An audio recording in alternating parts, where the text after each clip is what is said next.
40 and 45 degrees. I'm Rob Marciano at 6 o'clock. World News Tonight is next.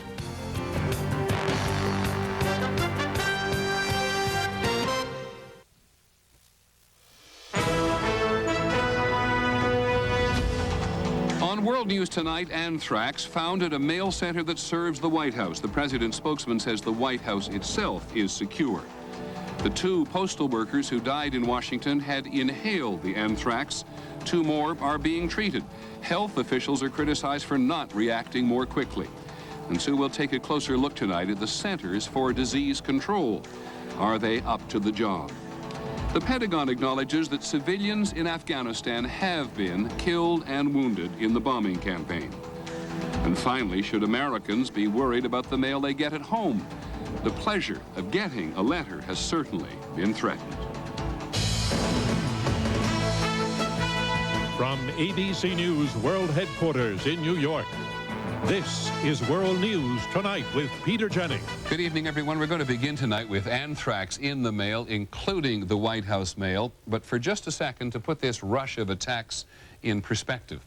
From 1900 until this summer, there had only been 18 cases of inhaled anthrax in the whole United States. 18 cases in more than 100 years. Now we have at least 6 cases in 2 weeks and thousands of people being tested for exposure. We're going to begin at the White House. Terry Moran is there. Terry, the symbol of this is fairly obvious, but I gather 2 things. The letter never reached the White House itself, and the amount of anthrax was minuscule. Right on both counts, Peter. White House officials tell us that the anthrax that was found was just a trace amount, relatively few spores, and as you noted, it wasn't even found here, but at a naval facility in the Washington area that actually opens the White House mail. Press Secretary Ari Fleischer broke the news that a test conducted this morning had discovered anthrax at the White House's mail sorting facility. All employees at this site are being swabbed and tested. Mailroom employees at the White House will also be swabbed and tested, and environmental sampling throughout the White House has all shown negative. The anthrax was found on a slitter, a letter opening machine at the remote site. The Secret Service released a statement noting that the White House mail comes through Washington's Brentwood postal facility, where 2 postal workers have died after an anthrax-laced letter to Senate Majority Leader Daschle was handled there. The president said he was not worried.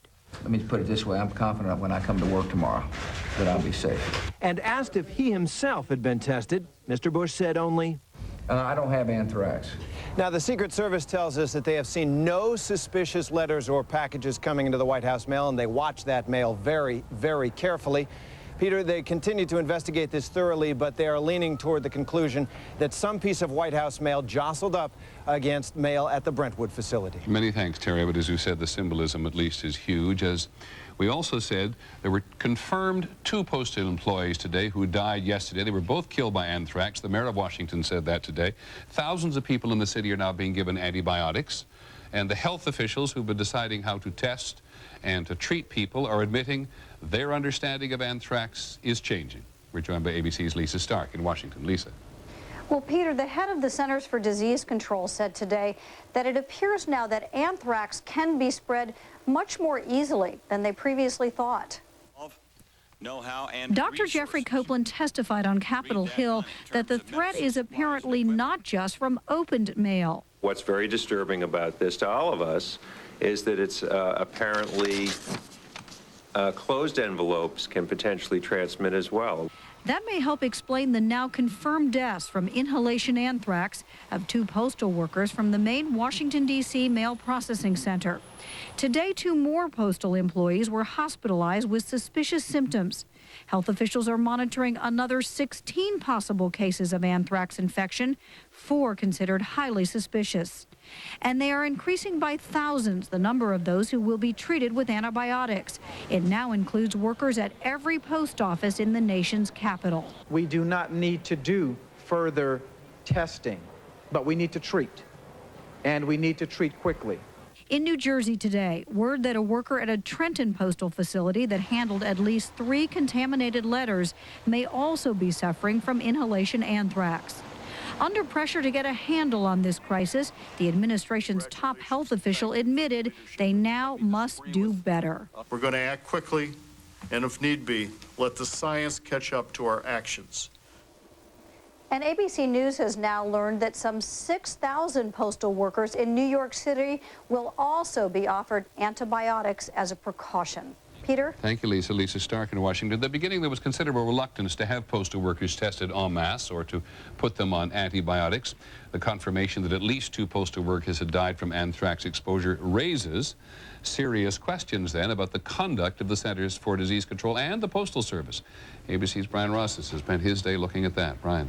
Peter, these are familiar questions for Washington. What did they know and when did they know it? Officials in Florida first realized anthrax letters could infect a post office 8 days ago, on October 15th. That's when anthrax was discovered at this Boca Raton post office, which handled mail for the tabloid newspaper where one person died of anthrax. They knew it leaked. They knew the employees worried about it leaking. Yet on that same day in Washington, after the anthrax letter to Senator Daschle was opened, with a much more potent anthrax inside, there was no effort whatsoever to check area post offices. Why did the Centers for Disease Control not move faster? Dr. David Fleming is the deputy director. When we recognized that the rules had changed, that there was a difference, that something different had happened at the Brentwood facility, we moved as rapidly as we possibly could. But postal union officials say Capitol Police dogs were tested before postal workers, whose tests began only yesterday. I feel for the animals, of course. We want to have them tested too.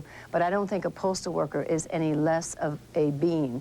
And it was a similar story in New Jersey, where postal officials and health authorities continually tried to play down any threat to postal workers until several cases were diagnosed. What did the Postal Service do here? Nothing until yesterday. It was first left to the local mayor to set up testing and treatment. The Postal Service should have, right from the beginning, said, we're going to take care of you because you've reported to work when you knew that you were at risk, and they haven't done that, and shame on them. As for who's to blame, Postal Service officials say they were wrongly assured there was no need to worry by the Centers for Disease Control. But Dr. Fleming said he was out of time today to talk about it. I would disagree with the premise of your question, and I do need to go now. Thank you very much. And there's one more question authorities are struggling to answer tonight. One of what's called cross-contamination. Did any of the anthrax infect mail going out to the public? Authorities say at this point they don't think so, Peter, but they just don't know for sure. Thank you very much, Brian, which obviously leads us to the FBI. The FBI is looking for the source of the anthrax. There are numerous places overseas and at home where the anthrax might actually have come from. It is a very tough assignment in the United States alone, and ABC's Pierre Thomas has been watching that today from Washington. Pierre. Peter, the FBI is focusing its investigation on dozens of research laboratories across the country. ABC News has learned the FBI is checking the backgrounds of anyone who works or recently worked in research facilities that store anthrax, and those that have equipment which could be used to grow and process bacteria. The FBI is looking for people who have the expertise to produce anthrax and who may be angry at the government or the media or sympathetic to Middle Eastern extremists. There is a suspicion that this is connected to international terrorists. Having said that, the investigators also do not rule out that it could be something domestic, that it could be a lone person operating, doing this. There are at least 66 facilities that are certified to work with anthrax, including Los Alamos National Laboratory, Fort Detrick, Maryland, Northern Arizona University, and Louisiana State University. LSU acknowledges the FBI has already been there. Peter, with no firm leads, the FBI is casting a very wide net. Thank you very much, Pierre Thomas in Washington. By the way, we did learn today that the United States is going to remove tons of anthrax spores from a remote island in the Aral Sea, which is part of the former Soviet Republic Uzbekistan. Two countries signed an agreement to that effect yesterday. The Soviet Union dumped anthrax there more than a decade ago. Excuse me, and the U.S. is concerned that terrorists may get a hold of it. There is so much news about anthrax again today, a lot of it hard to understand, that we want to talk to our medical editor, Tim Johnson, who is at his home base in Boston. Tim, there is a sign in our front lobby today, and others, I suspect, as well, advising us that the flu season is upon us. First of all, the elementary question. What's the difference between a flu symptom and an anthrax symptom. Well, unfortunately, especially in the early stages, they may be very similar, and that's why doctors and hospitals are really anticipating a lot of confusion and a lot of anxiety this winter, given that 10 to 20% of the population comes down with the flu every year. Now, the University of Wisconsin Hospital said today it's going to treat bacterial pneumonia with the same antibiotics that are used for anthrax. Overreacting? I don't think so. First of all, you have to treat bacterial pneumonia with antibiotics anyway, and given the state of anxiety, I think it makes sense to use some that could be effective also against anthrax. Now, we get advisories every year about flu shots. Should this year be any different than others? Well, yes. First of all, we always recommend it for people at high risk, people over 65, those who have serious chronic diseases, those who are taking immunosuppressive drugs. But this year, because of the potential, I think, for anxiety and confusion, I personally think that those of us who like to think of ourselves also as young and healthy should get the flu shot. I think anybody who can get a hold of it ought to get it this year. Anyone can get a hold of it. Thank you, Tim. Dr. Tim Johnson in Boston tonight. When we come back, we'll go on to the other news. It's all related today. Today, civilian casualties in Afghanistan. The U.S. says it doesn't know what happened. We'll take a closer look at the government agency which worries about the nation's health and ask, is it up to the challenge? And yes, the mail at home. Nervousness about opening a simple letter. This is World News Tonight with Peter Jennings. Brought to you by Chevy Trucks.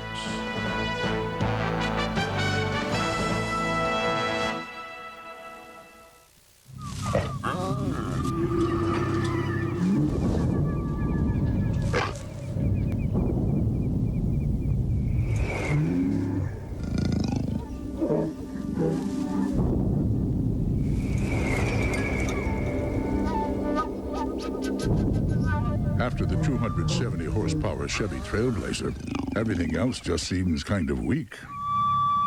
The all-new Chevy Trailblazer, like a rock. Want to try that triple Lutz? What the heck? I got supplemental insurance. What's that? A Lutz? No, that something insurance.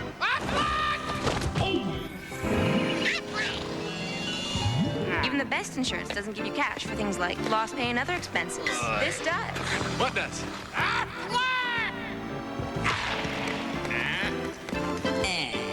Aflac. Ask about it at work. Hello, Mrs. Lindsay.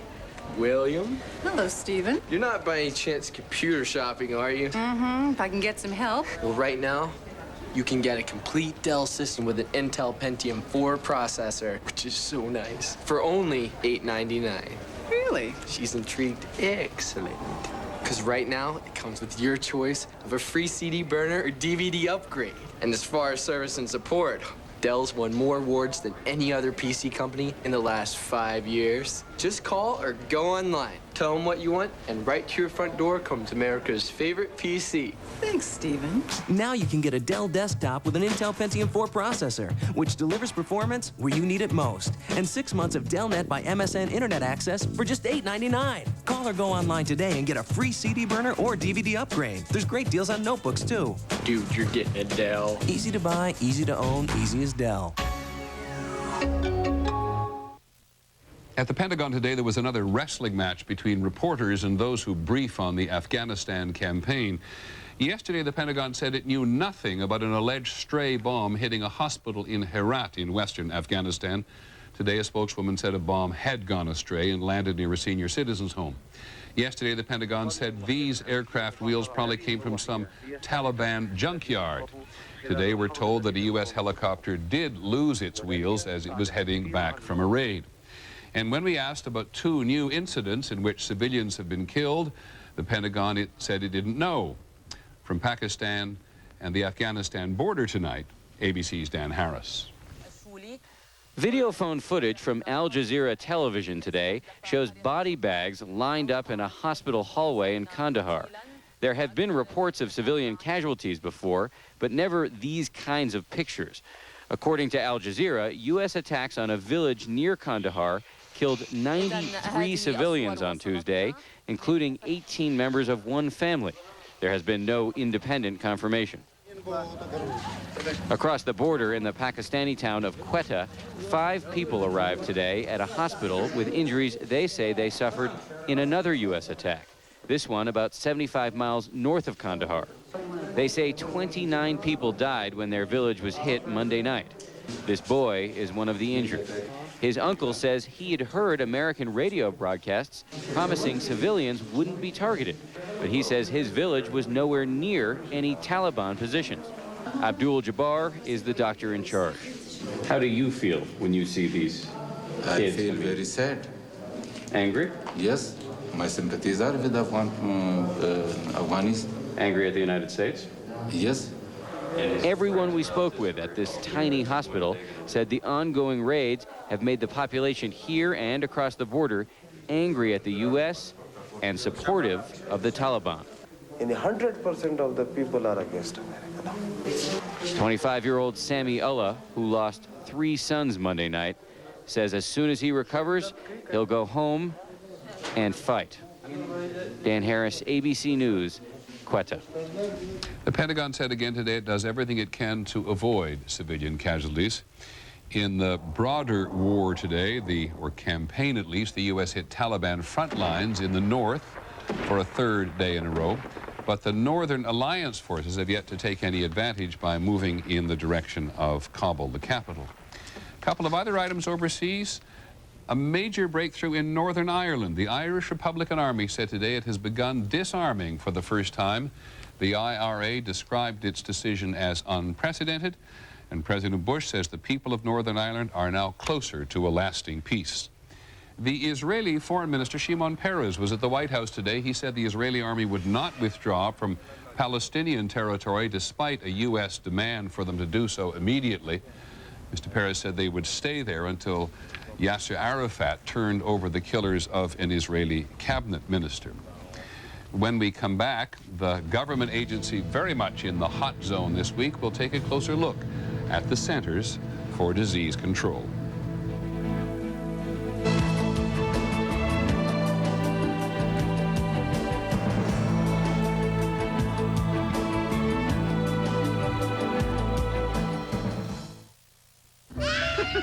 It was my grandson's birthday. He just turned 3.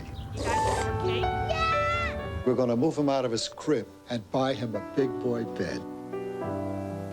I was on chemo then, and I was exhausted. I said to the doctor, I need help. I'm on a mission. If you're a chemotherapy patient and feel tired and weak, you may be anemic. Ask your doctor about Procrit. Procrit is a natural way to regain red blood cells lost during chemotherapy. And more red blood cells can mean more strength. Oh, this is a great one. This is a good one. Procrit is proven and safe. In studies, only diarrhea and edema occurred more often with Procrit than placebo. Procrit is for patients with non-myeloid cancers. How do you like it up here now? Good. Call now and learn how Procrit can help you get back the strength you need. See? What'd I tell you? Your strength for living. He takes a lot of energy, but I never get tired of him. For big savings on brake service, stop into Meineke. You'll get 50% off, lifetime brake pads and shoes. But you better hurry before these big savings are gone. At Meineke, you won't pay a lot, but you'll get a lot. Don't get that, Frank.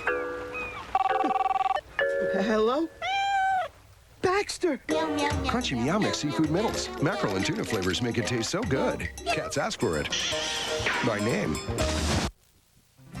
Dear Aleve, I was always a morning person. It's the very best part of my day. So when arthritis pain robbed me of my mornings, I was determined to find relief. I tried Tylenol, but that painful morning stiffness was still there. Then my doctor told me about Aleve and a new clinical study. In addition to all-day pain relief, Aleve is better than extra-strength Tylenol for relieving morning stiffness. Now, mornings are mine again, and that's a beautiful feeling. Thanks, Aleve.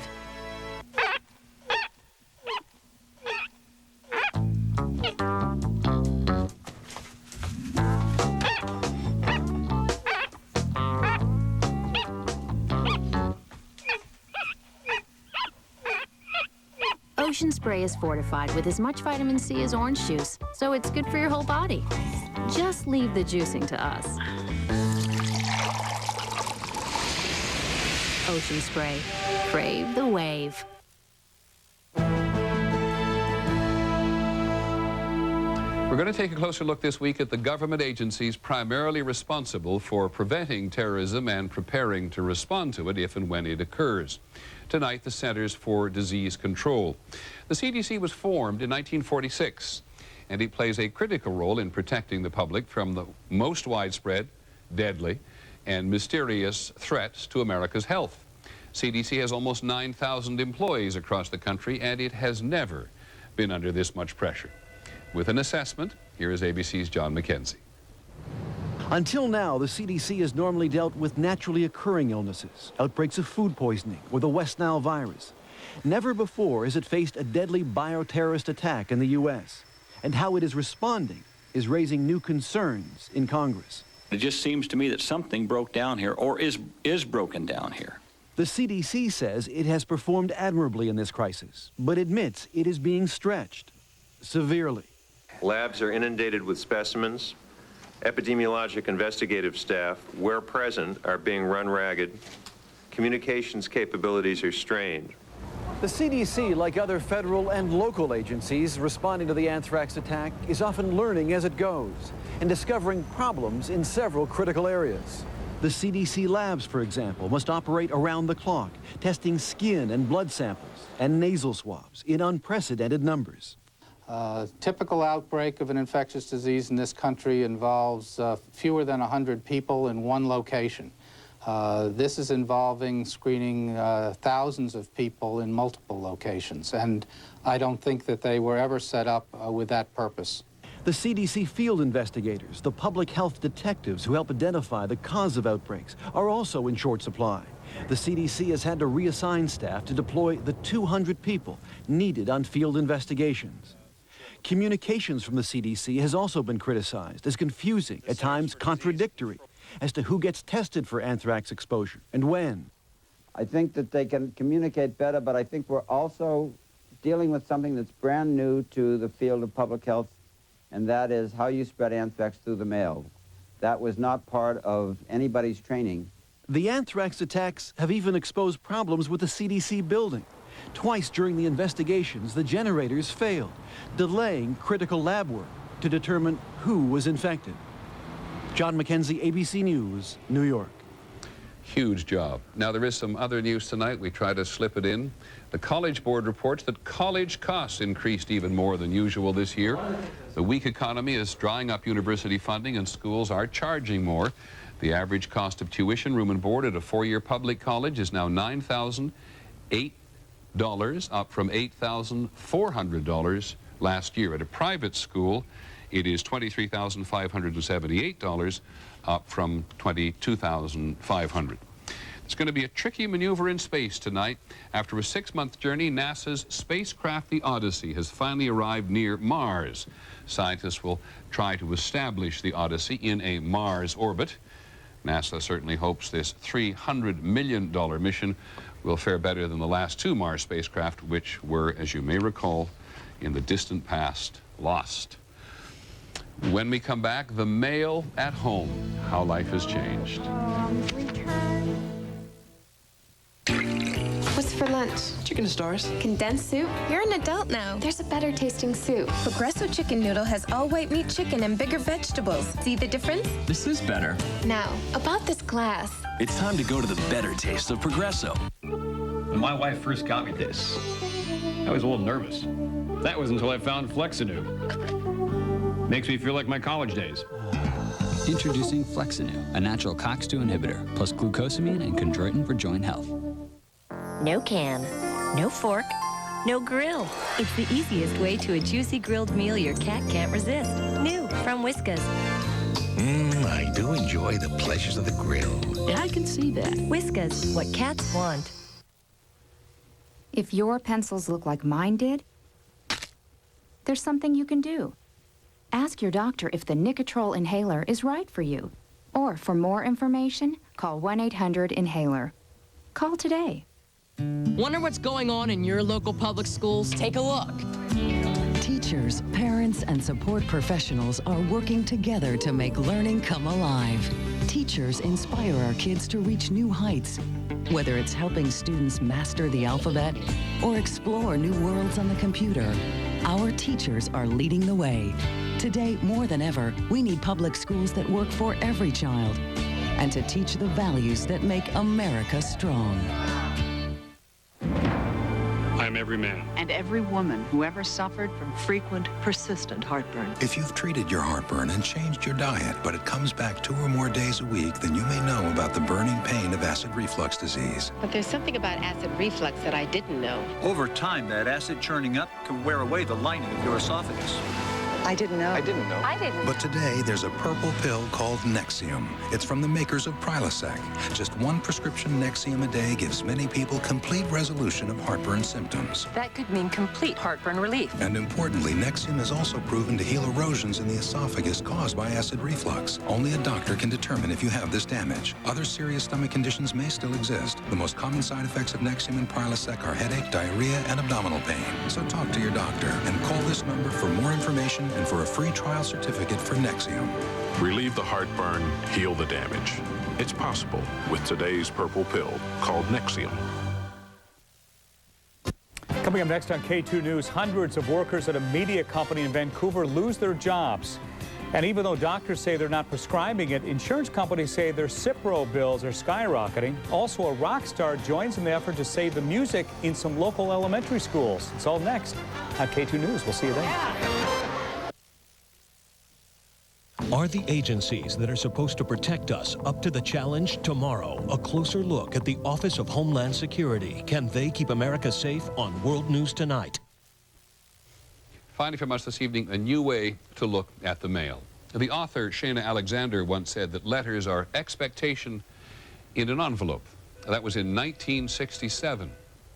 Here's ABC's Jackie Judd on mail and anxiety, 2001. The mailman has always been a friendly, welcome presence. It is so different now. Walter and Blanche Merzen of Tenafly, New Jersey view mail delivery as a potential dangerous invasion of their home and of their health. We take it and we put it in the box. And then Blanche goes through. I put my plastic glove on. And starts to sort it, goes through it, see if she recognizes everything. In Chicago, Pat Mallinger says letters he doesn't recognize get tossed. Anything that shouldn't be there or I don't know who it's from, I'm not going to open it up. The caution is widespread. 40% of the people surveyed by ABC News says they will now be more careful when sorting through letters and packages. The Postal Service moves 680 million pieces of mail every day. So far, authorities believe only a very, very few were contaminated with anthrax. The possibility of people living in their homes getting a letter with some white powder or having anthrax contamination is extremely remote. Despite the odds, the Postal Service is trying to calm fears as well. Tomorrow, millions of these postcards describing suspicious markings on mail will be sent out with the advice not to shake it, bump it, or sniff it. Sounds sensible to this man in Chicago. You look at your mail, if you got powder in there, what are you going to do? You're going to fool around with it? No. You're going to do what they tell you to, put it in a plastic bag and call the police. Home front security a little too close to home. Jackie Judd, ABC News, Washington. That's our report on World News Tonight. I'm Peter Jennings. I hope we'll see you again tomorrow. Good night.